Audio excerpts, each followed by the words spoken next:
Ang Israel Security Assistance Support Act ay ang batas na isinusulong ng Republicans sa Senate at House of Representatives. Layunin nitong ipadala pa rin sa Israel ang na-approve ng armas at pigilan muna ang pondo ng Secretary of Defense, Secretary of State at National Security Council hanggat di pa ito na-deliver.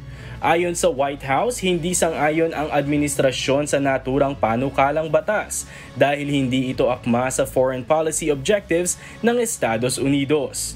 Mapipigilan din si President Biden sa pagpapatupad ng foreign policy. Sinabi ni Defense Secretary Lloyd Austin sa Kongreso noong nakaraang linggo na nakapause ang shipment ng precision bombs sa Israel. Sinabi rin noon ni President Biden na pipigilan niya ang pagpapadala ng ilang armas kung ipagpapatuloy ni Israeli Prime Minister Benjamin Netanyahu ang pagsakop sa Rafah dahil sa mga milyong civilian na nandoon. Sinabi ni Senator John Kennedy, isa sa mga sponsor ng panukalang batas, na hindi nila susuportahan ang mga teroristang grupo.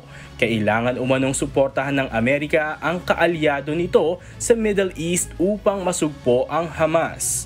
Sinabi ng White House na kahit nakapause ang delivery ng 2,000 pounds ng bomba, patuloy pa rin ang military assistance sa Israel ayon kay White House National Security Advisor Jake Sullivan.